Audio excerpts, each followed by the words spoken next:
Well, I'm trying to. Let's see if I got this on. Okay, I got me a new little speaker, so we'll see. Because I was always getting tangled up in all the cords.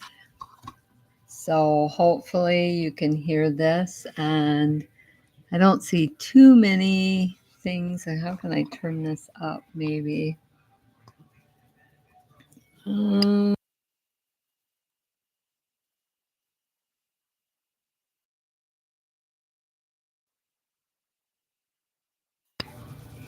okay, we'll see. Maybe I have to hold it up more. I don't know. I'm trying to learn all this stuff, with ALS, and I mean, I do well, but I'm like a elephant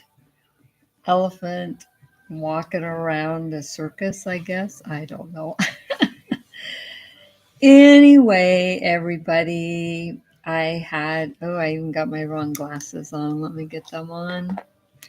See my little bags under my eyes. I've been going through a rough time. There we go. Okay, what's going on with my BiPAP ASV? And I'm going to back up a little bit for those of you that don't know me and maybe seeing this the first time. I am here to tell every doctor, every single person with ALS to please put these people on BiPAP ASVs, and it has to be a BiPAP ASV. Also, don't give us oxygen, okay? I have read on these forums, and I learned this a long time ago, and I've watched on these forums people that take their people into the hospital with ALS and they give them oxygen and send them home, call hospice, and they die 3 days later. Okay. This just breaks my heart. It really does. The medical profession are wonderful, but when it comes to ALS, they have no clue. Number one, because we're all different with our ALS, it affects us all different. I think some people's ALS is brought on from the statins. It's a cholesterol pill. I've known more people that have had all kinds of side effects and ended up getting ALS from statins, okay? And it affects your muscles, it kills your muscles, okay? So that is, I guess, the best thing I can share with you guys is I don't take statins. And I will share with you when I was 30 years old, and I am 72 right now, okay?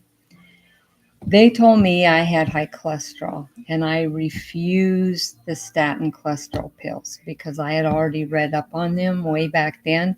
I used to be a missionary. I was in charge of all the pharmaceutical meds that these people brought into the mission field on medical missions through the Ministry of Health in Belize. And so I had to make sure what they gave people was okay. So I learned about medicines a long time ago. I'm not a fly by the night person, and this has helped me so much with my ALS. I read the fine print. Most people don't. Most people think that doctors are gods. They are not. They are practicing medicine, okay? And just like a guy that's a great tennis player that practiced his whole life, he loses some games too, okay? He's going to give it his best. He's going to try his best. Now with AI in there, things have went absolutely haywire. AY has ALS as far as I'm concerned. I have never been so frustrated in trying to get any of the stuff I need with my ALS. Excuse me, I gotta turn the fan on because I'm experiencing, I'll get around to this about these hot heat waves. Okay. And thank goodness for these forums. You can learn more about ALS by people real people like me and other people. That's how I have learned and doing so well. Because I follow these forums and I learn little simple things, okay? These IMAX gloves are awesome. They go around this, and again, I've talked about where the muscle, doesn't. That's where you lose ALS and this fat part. Well, these, when they made them in the perfect places. Look at, I can still move my fingers. These give me more strength. I'm not dropping as many things. I haven't had, I mean, my hands, if I take these off, I don't have hardly any muscle left in my hands and wrists. But you know what? These are almost like a fake muscle and skin over them. I sleep with them. I use them all the time. And I'm going into my ninth year. I think I'm in my ninth year right now, everybody. I had to go look up my dates. It's been so long since I've had this disease, and I'm still taking care of myself. So these things I'm telling you, if you just follow them, I think it'll work. Now, it doesn't work for everybody because our bodies are all different. But I found that soft compression, not hard, soft compression helps with the muscle spasms. If I lift something too heavy, say I lift a gallon of milk, that's a little heavy for me. Even early on, I mean, I'm lifting better now than I did back then, but it's still, now my arm's aching really bad. I take compression socks that I wear day and night, and I cut the feet off of them if they got holes in them, and I put the compression part on my arms. It's perfect, guys. It's cheap. It's easy instead of throwing the compression sock away. I have used these. I sleep with compression socks. Also, what I found out here lately, my heart and my blood pressure is affected by an ALS muscle and nerve, and it gives a weird response. And I've had this since day one. That's been my biggest obstacle I've had to work with, and I've really had to adjust to it. What I found out is even I wear these to help my neuropathy in my feet, my legs, and and it's really helped slow down also, and I don't get as many cramps. Now, if I overdo, I went and stayed over across the river the other day, and I had horrible cramping in the night, but I walked 2.5 miles. These are short 2.5 miles. And this is for all the people with this exercise crap I see on these forums. I go crazy, guys, because I lived this for 9 years. I know what works, what don't work. Okay, not for everybody, but for the majority things, I have babied my body for 9 years, and it's worked for me. Okay, when I overwalked those those days at night, I had cramps in my legs, I had cramps in my feet, even with my compression socks. I finally, what I had to do, my feet were cramping so bad. I had extra socks I took, thank goodness. I don't know why I put them in there, but I did. And I tied up a sock around each arch, where it was cramping the arch, and wrapped it around my ankle. Again, these compression socks are an answer to prayer, and they're cheap. And do you know, I left them there tied, and I finally could go to sleep, and the cramping stopped. Okay. So these are some little tips I threw in before I get into all this breathing stuff, to try to help people, because I did put down this is for education, and I'm trying to help people. That's my whole goal of having this, because you guys have helped me. It's the forums. I mean, I wouldn't even known about these iMac RSI smart gloves had somebody not showed what he was using and how it helped him. And I thought, you know what? It keeps you mobile, your fingers, but it would, it hit all the areas and that. I thought these are perfect. I didn't even know they made them. So that helped me. Um, Kathy Jordan again, she was in her 30s when she got ALS, and she was already in a wheelchair. She was talking slow. She was further down than I was, but she never got any worse after she started smoking marijuana. Now, I don't smoke marijuana. I take the THC gummies, and I'm now up to like a whole gummy every 6 hours, because a year and a half ago I had that breast cancer. They thought I was going to die from that. Told me, oh my gosh, I'm going to cut my breasts off. And I said, whoa, let's just slow down here, folks. Let's see what happens, because I had studied online, went clear over in other countries, and found out they were using THC to kill cancer in other countries. So I upped my meds then, and because I thought my body's already fighting ALS, now it's got to fight the cancer. So I went in, and you know what? The doctor that took the tumor out, I went and got the tumor taken out. He was dancing when he came in, and he said, "This isn't even medical possible because your cancer didn't spread in your lymph nodes." And I'm like, "Thank you, Lord." This worked, okay? Between God and THC, it worked. And I didn't even have to have chemo and radiation, everybody. And a year ago, I was cancer free. So I've stayed on the one but I'm 9 years, and I started out with 1/4 of a gummy and worked up to 1/3 and then to 1/2. And then what I did with the 1/2 is you take these every 6 hours, because they stay in your system every 4 to 6 hours. Okay. So after you do that, you after the 4 and 6 hours, you can do them every 6 hours. If you're having a lot of issues, I might take them every 4 that day.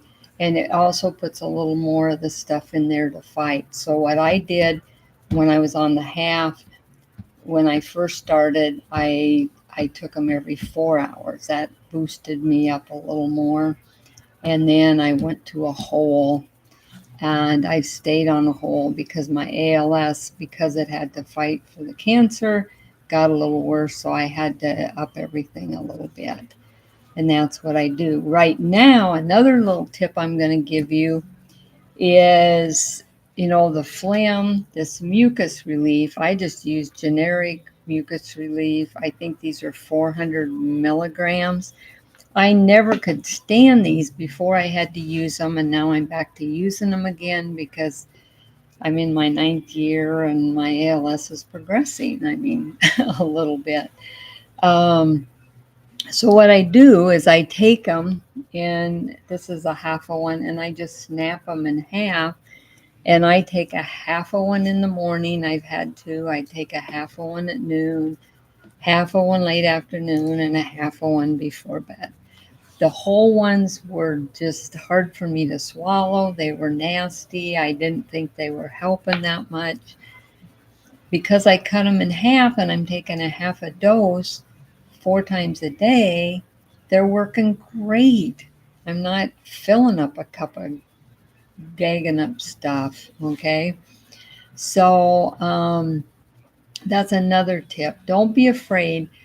I have to take a half of the lowest blood pressure they make, and that's how I monitor. I have to monitor my blood pressure and heart rate every day because that's affected with my ALS.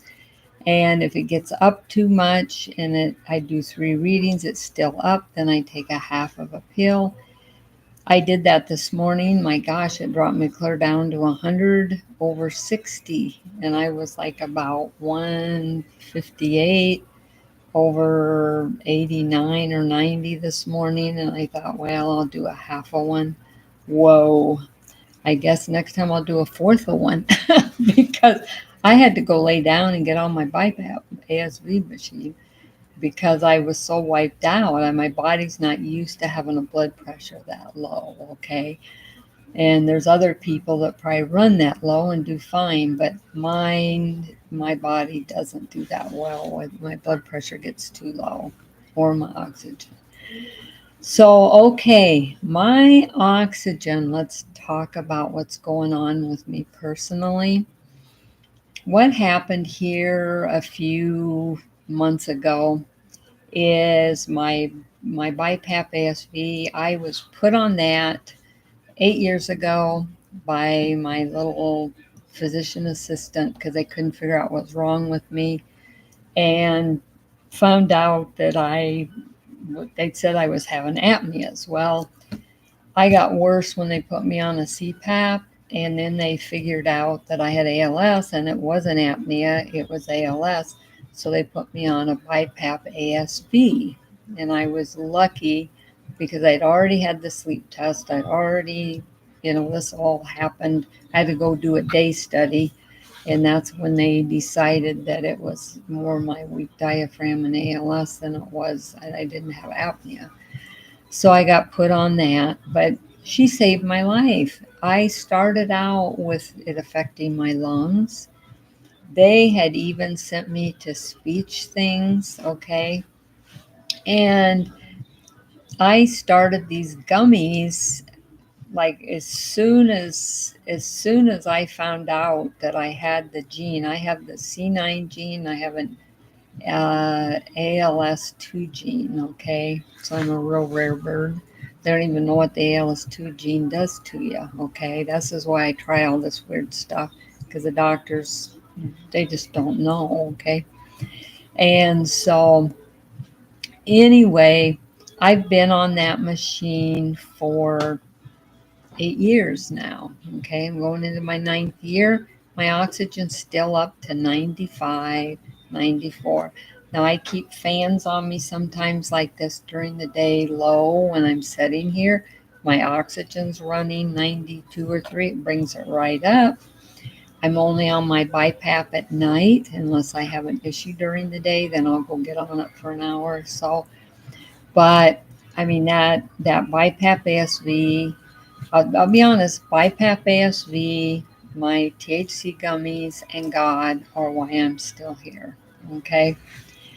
Now my battle with this BiPAP stuff. Okay. I have been on this for 8 years. Now get this scenario. My neurologist that diagnosed me, along with one down in Phoenix, okay, I had two that diagnosed me, but he was the final one that said, yeah, you have upper and lower, and they couldn't find nothing else wrong. And so they seen the gene stuff and decided, yeah, that's what it is. And since we found out what it was, I'm not sick a lot because I take care of myself, okay?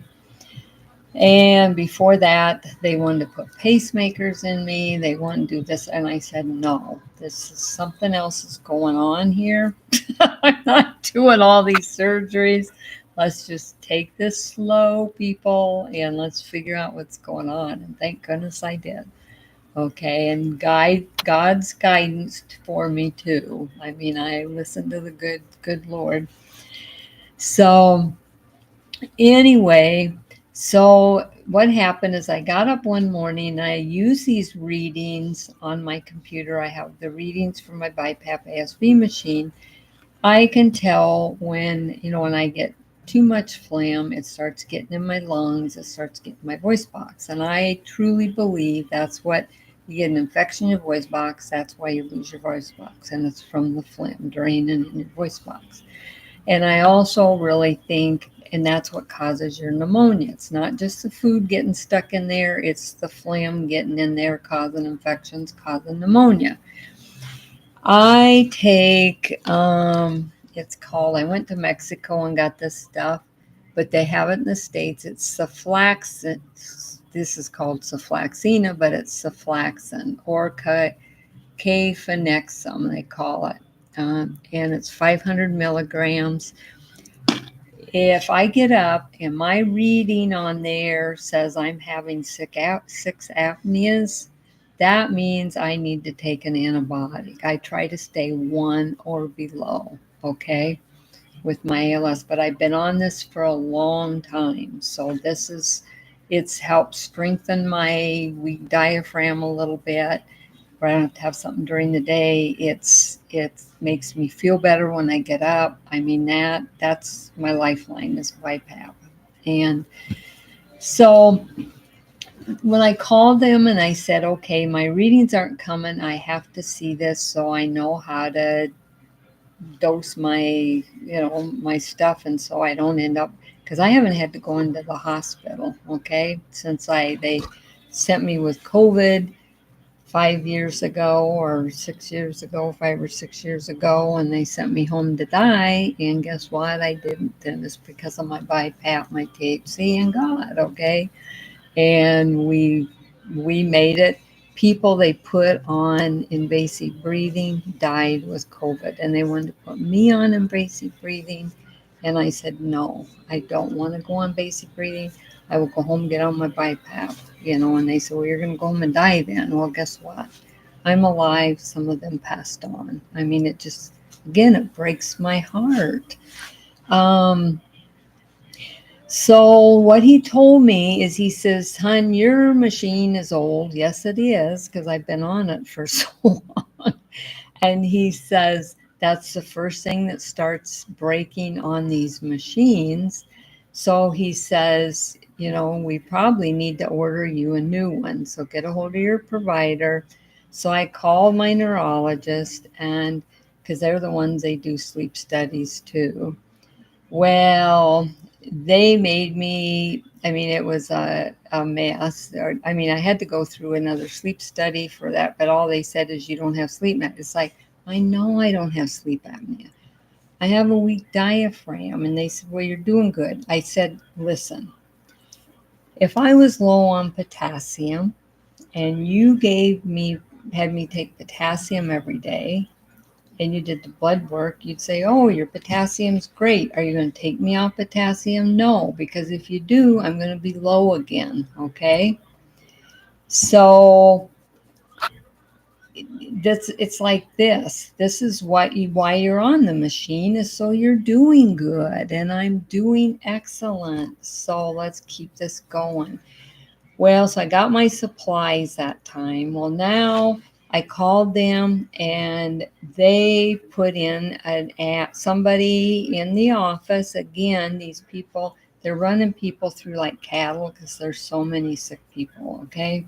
I mean, it's not their fault, but again, they're making little mistakes, and that's what you have to be aware of, okay? You have to advocate for yourself or have your caretaker advocate for you. You must.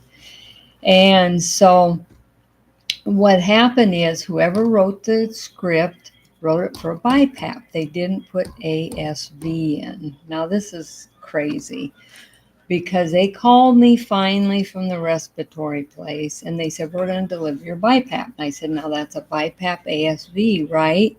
And they said, no, it's a regular BiPAP. I said, I can't have that. I have to have the ASV or I get CO2. Honest to God, it wasn't even 3 days, and all of a sudden I was having these horrible hot things. I mean, it's not like a hot flash, a menopause. It's none of that stuff. Okay, this was like, I guess they described it because I got on the forums and typed in there how many people are having these hot things, and they called them wave of hot things going through your body, and that explained it. And I also was getting confused, and I knew I was getting confused, and I thought, what is going on with me? This is crazy. And this went on for like 3 or 4 days. Well, I got on the forums, put in the stuff, and guess what? These men were having these same hot things, and they went to their doctor, and they found out when they did the blood work they were getting too much CO2 or too much, up in your brain. I'm getting confused right now because I'm still having these. I'm still trying to get my machine.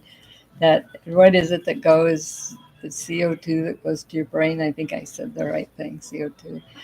But anyway, I thought, wow, that's what's going on, because I looked that up then and it said confusion and these hot things. It's just like your body boils. That's why I had to put the fan on. I could tell my body was heating up again.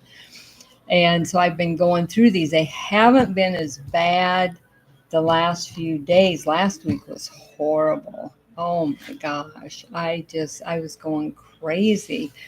And so then the therapist said to me, when I called him back and I said, well, we need to get this going because I'm getting CO2 now, okay, off this machine. I don't think my ASB's working on it. And he said, you need to get on a triology. I think it's triology machine. Again, I'm confused. I can't remember the exact name he called it. But a triology machine. And he said that will help get rid of more CO2.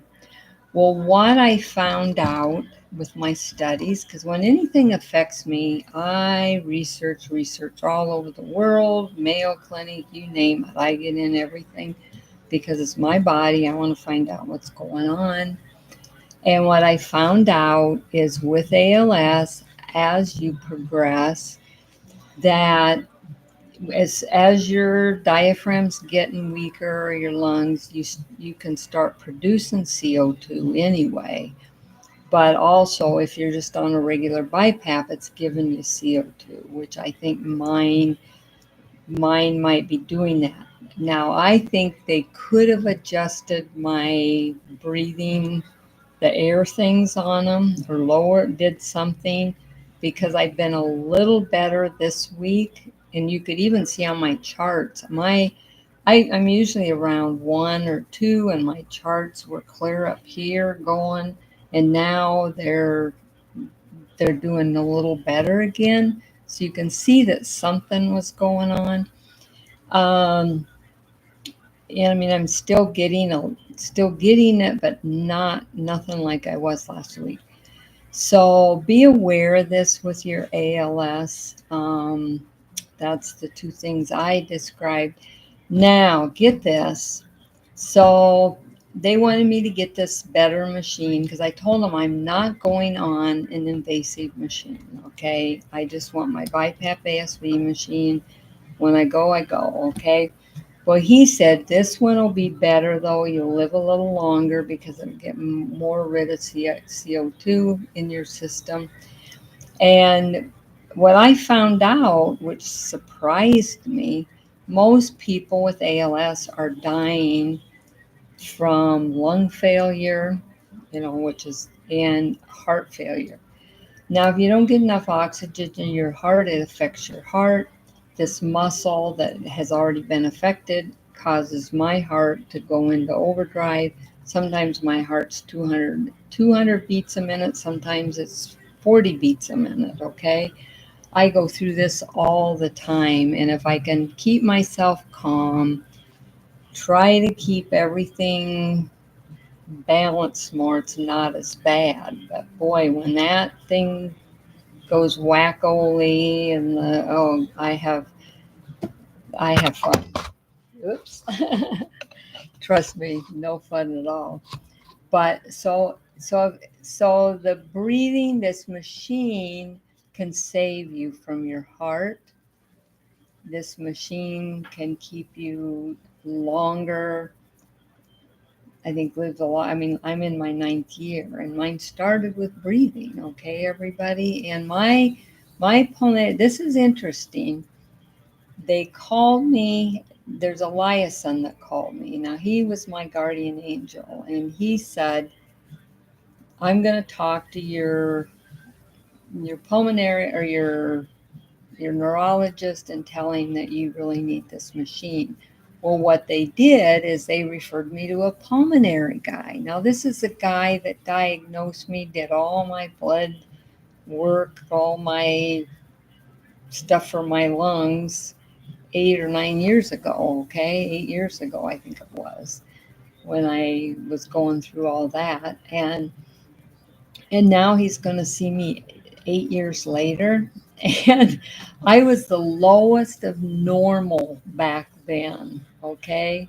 So this is what I'm going to tell him. I'm going to say, okay, look at me. I'm in my 9th year.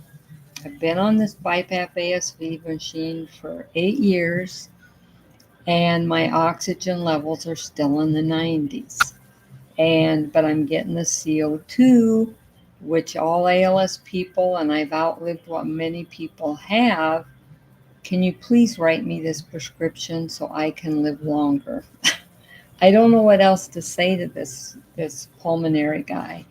Well, when I called to find out if I had that appointment, I did let the little gal answering. I said, "This is ridiculous." I said, "Dr. Neyer's the one that diagnosed me. I'm in my 9th year.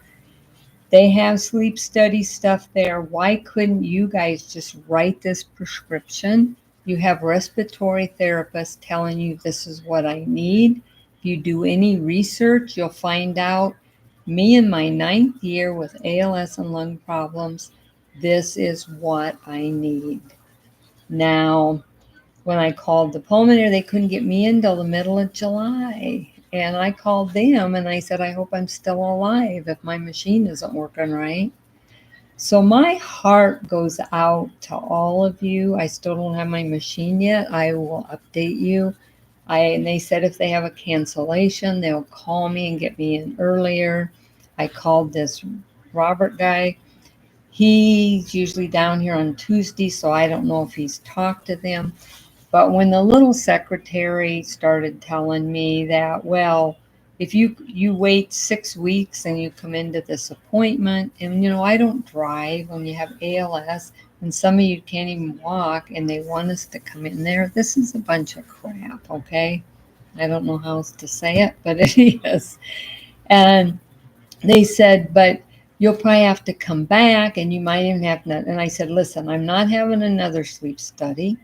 I said, "I don't have sleep apnea. I have a weak diaphragm." I said, "I have ALS. I'm in my 9th year. This is a no-brainer, people.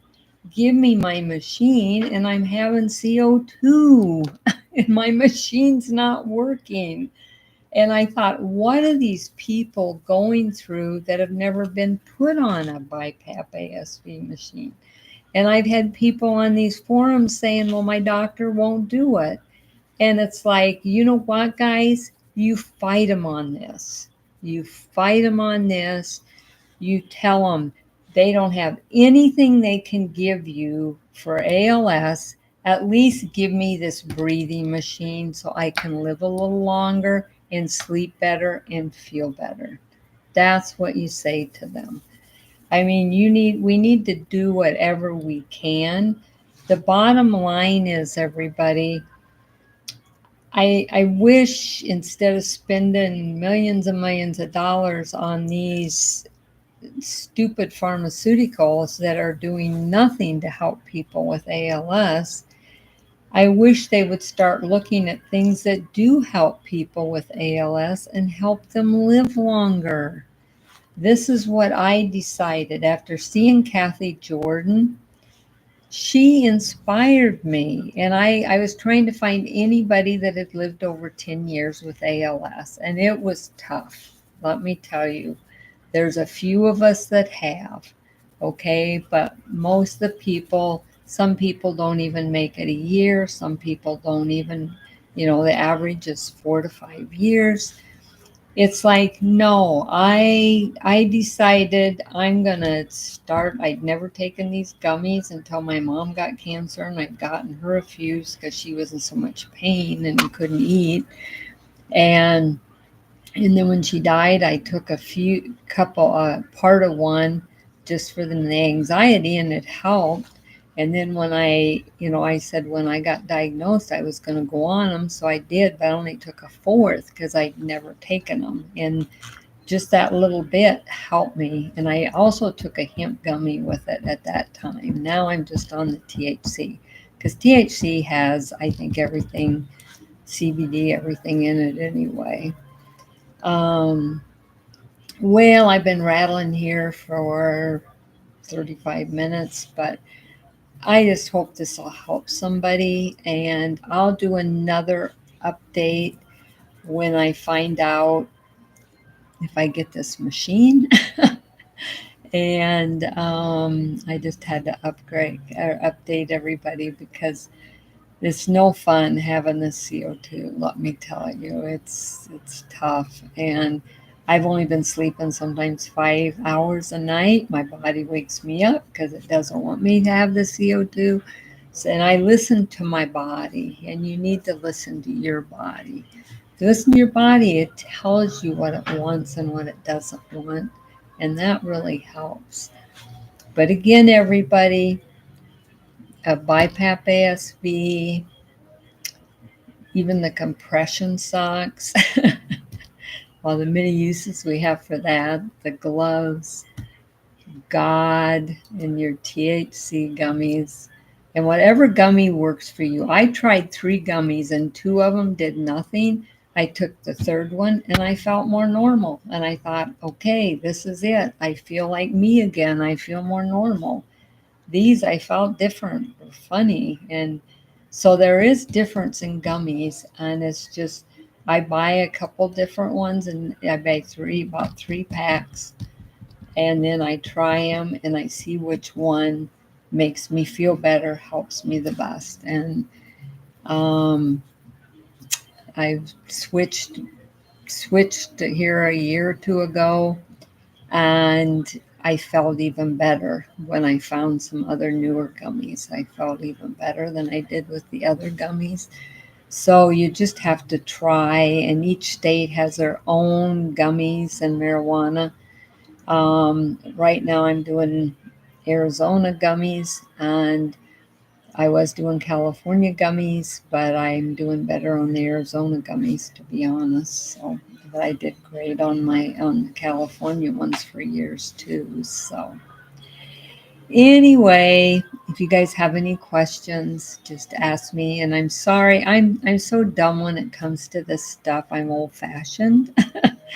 um, I upgraded and got me a microphone. I thought that was pretty cool, and I still got a webcam. I don't do a lot on my phone. I hate AI. I'll be honest. AI can do some good things, but I'm not a good thing of AI. It's done nothing but mess up my life, and probably yours too. And it's messed up this health system like you wouldn't believe.